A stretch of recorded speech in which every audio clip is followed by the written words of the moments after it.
Selamat pagi teman-teman, Shalom. Renungan pagi hari ini berjudul Jeremiah berjalan dengan kuk di lehernya, karena Tuhan sudah tidak membiarkan Yehuda berpura-pura bahwa semuanya baik-baik saja. Ada sisi tentang Tuhan yang tidak suka dibicarakan oleh gereja modern. Tuhan memang panjang sabar, tetapi kesabarannya jangan pernah disalahartikan sebagai persetujuannya.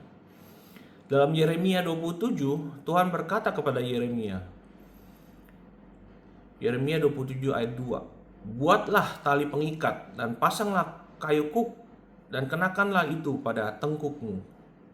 Ini bukan karena Yeremia sedang bersikap dramatis. Itu adalah sebuah tanda kenabian. Kuk adalah alat kayu yang dipasang pada hewan agar dapat dikendalikan dan digunakan untuk bekerja.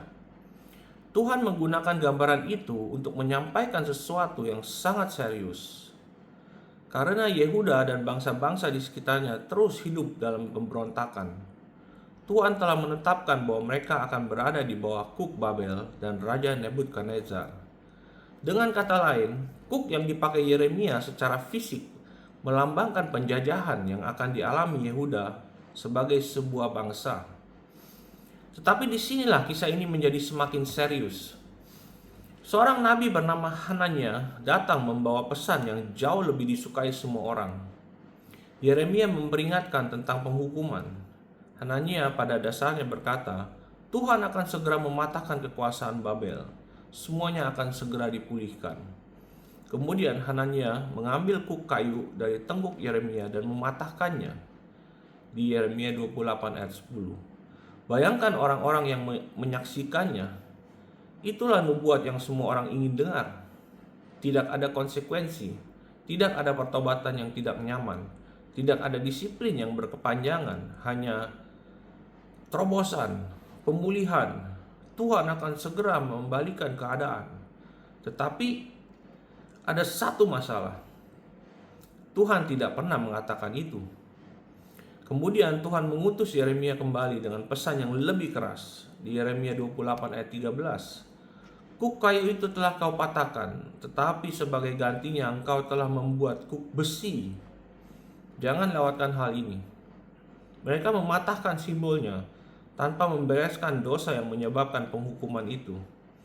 Dan ini menjadi peringatan bagi gereja masa kini. Kita ingin mematahkan kuk tanpa memutuskan persetujuan kita dengan dosa. Kita menginginkan pembebasan tanpa pertobatan, berkat tanpa ketaatan, janji tanpa kekudusan, kerajaan tanpa sang raja, kasih karunia tanpa perubahan hidup. Kita ingin seseorang bernubuat, musim hidupmu sedang berubah.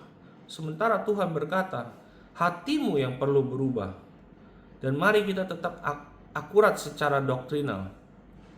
Yeremia 27 dan 28 secara khusus merupakan pesan Tuhan mengenai Yehuda, Babel, dan Nebukadnezar. Kita tidak dapat begitu saja menyatakan bahwa orang Kristen zaman sekarang secara harfiah berada di bawah penghukuman perjanjian yang sama seperti Yehuda pada zaman dahulu. Namun peringatan tentang menolak kebenaran Tuhan karena kita lebih menyukai pesan yang nyaman tetap sangat relevan bagi kita.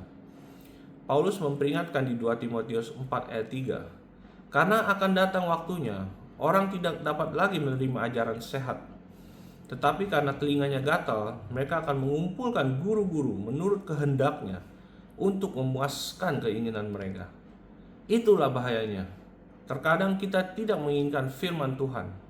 Kita ingin Tuhan menyetujui kita.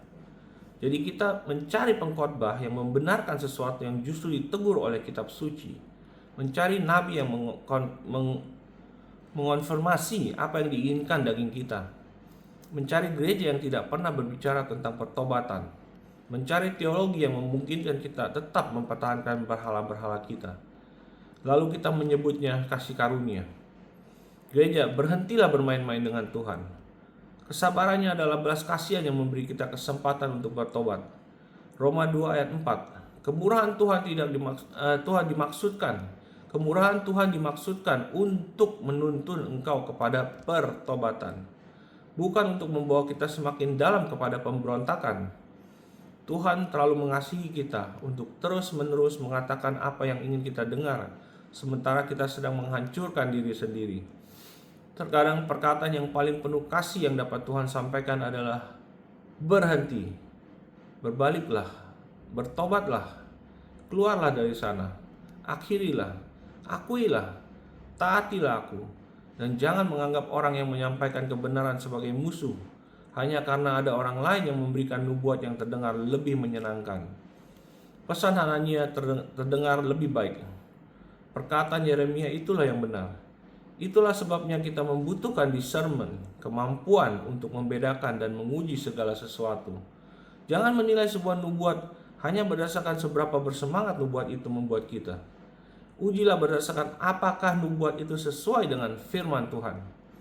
Karena terkadang kita sedang bersorak melihat seseorang mematahkan kuk kayu, sementara Tuhan sedang memperingatkan. Jika kamu terus menolak firman-Ku, yang akan datang berikutnya adalah kuk besi. Gereja, inilah waktunya untuk berhenti mempermainkan kekristenan, berhenti berpura-pura, berhenti berkompromi, berhenti menuntut Tuhan memberkati sesuatu yang sebenarnya sudah Dia minta untuk kita serahkan. Bertobatlah selagi belas kasihan masih memanggil. Karena peringatan Tuhan bukanlah bukti bahwa Dia membenci kita. Terkadang peringatan itu justru menjadi bukti bahwa Dia masih memberikan kita kesempatan untuk berbalik.